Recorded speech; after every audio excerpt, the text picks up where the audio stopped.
அனைவருக்கும் வணக்கம். இந்த பதிவு அண்ணன் நிதியமைச்சர் அவர்களுக்கு. தமிழ்நாடு நிதியமைச்சர், நீங்கள் பட்ஜெட் வாசிக்கும் போது உங்களுடைய தமிழ் கொஞ்சம் தவறான எழுத்துப்பிழையாக வாசிச்சிங்க. அது நிறைய ட்ரோல் ஆனது. அப்போ அந்த ட்ரோல் ஆனோடனே நீங்கள் என்ன செஞ்சுருக்கணும் அப்படின்னா, சட்டமன்றத்தில் எப்படி பேசியிருக்கணும்? ஓகே, நான் அதிகமாக தமிழில் பேசலை, ஆங்கிலத்தில் தான் பேசினேன். அதனால் தமிழோட உச்சரிப்பு கொஞ்சம் தவறாக இருக்கும். அதை ட்ரோல் செய்ய வேண்டாம். இன்னும் வர்ற காலத்தில் நான் கண்டிப்பாக என்னுடைய தமிழ் மொழியை நல்லபடியாக திருத்தி மக்கள் புரிந்து கொள்ளும்படி நல்லபடியாக பேசுவேன். இதை நான் பாடமாக எடுத்துக்கிறேன். இந்த ட்ரோலை கண்டிப்பாக நல்லபடியாக நான் பேசி என்னுடைய தமிழ் புலமையை நான் நிரூபிப்பேன் அப்படி சொல்லியிருந்தால் கைத்தட்டி வரவேற்றுக்கலாம். ஏதோ சட்டசபை உங்கள் வீடு மாதிரி அங்கே நின்றுக்கிட்டு நான் அப்படி தான் பேசுவேன், எனக்கு பேச தெரிஞ்ச மொழியில் தான் நான் பேச முடியும், எனக்கு அதுதான் கற்றுக் கொடுத்துருக்கு. எது கற்றுக் கொடுத்துருக்கு? உங்கள் மதம்.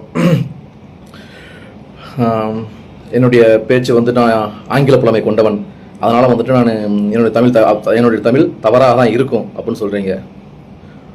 ஆங்கில புலமை கொண்ட நீங்கள் தமிழக சட்டசபையில் அமைச்சராக ஏன் ஆனீங்க? இங்கிலாந்து பாராளுமன்றத்தில் ஆயிருக்கணும் நீங்கள் அமைச்சராக. அங்கே போய் ஆங்கிலத்தில் பேசுங்க, யார் வேணான்னு சொன்னால். ஏன்னா மக்கள் உங்களை தேர்ந்தெடுத்துருக்குறாங்க. மக்கள் கேள்வி கேட்கத்தான் செய்வாங்க. நம்ம ஓட்டு போட்டு தேர்ந்தெடுத்த அமைச்சர், அதுவும் தமிழ்நாட்டில் தமிழ் என் உயிர் மூச்சுன்னு இருந்தது. தமிழுக்காக பாடுபட்ட எத்தனையோ பெரியவர்கள் இருக்கும் இந்த தமிழ்நாட்டில். தன் கண் முன்னே தமிழ் சாகும்போது கேள்வி கேட்கத்தானே செய்வாங்க. அதுக்கு நீங்கள் கோவப்பட்டது நியாயம் கிடையாது. நீங்கள் நியாயமாக பதில் சொல்லியிருக்கணும். ஏதோ உங்கள் வீடு மாதிரி நீங்கள் கோவப்பட்டிருக்கீங்க. நீங்கள் உங்கள் வீட்டில் தப்பா தமிழ் பேசுங்க, யாரும் கேள்வி கேட்க மாட்டாங்க. யார் கேட்க போகிறா? சட்டசபை கோடிக்கணக்கான மக்கள் பார்த்துக்கிட்டு இருக்காங்க. அப்படிங்கும்போது அவங்க கேள்வி கேட்க தான் செய்வாங்க, ட்ரோல் ஆக தான் செய்யும். நீங்கள் சட்டசபையில் என்னமோ வரிஞ்சு கட்டுக்கிட்டு சண்டைக்கு போகிற மாதிரிலாம் பேசுனீங்க. அந்த சட்டசபை நிறைய மந்திரிகளை பார்த்தது, நிறைய முதலமைச்சரை பார்த்த சட்டசபை, எத்தனையோ ஆளுமைகளை பார்த்த சட்டசபை. அது எத்தனையோ பேர் இப்போ அடங்கி போய் உட்காந்துருக்குறாங்க, பார்த்துருப்பீங்க. அதனால் மக்கள் எவ்வளோ தூரம் உங்களை தூக்கி வச்சு கொண்டாடுறாங்களோ அவ்வளோ தூரம் தூக்கி போட்டு மிதிக்கவும் செய்வாங்க. அதனால் நீங்கள் மக்களோட மனநிலை புரிஞ்சுக்கிட்டு தான் உங்களுடைய பதில் இருக்கணும்.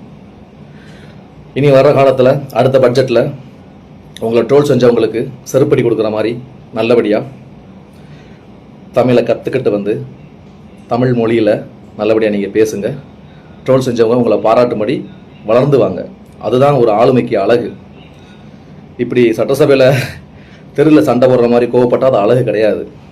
ஏன்னா எங்கள் கண் முன்ன தமிழ் இப்படி பாடாப்படும்போது, உங்கள் வாயில் நசுங்கி சாகும்போது கோவம் வரதான் செய்யும். அது மக்கள் கேள்வி கேட்கத்தான் செய்வாங்க. அதுக்கு நீங்கள் பொறுமையாக பதில் சொல்லணும். அதுக்கு தான் நீங்கள் அமைச்சராக இருக்கீங்க. நன்றி, வணக்கம்.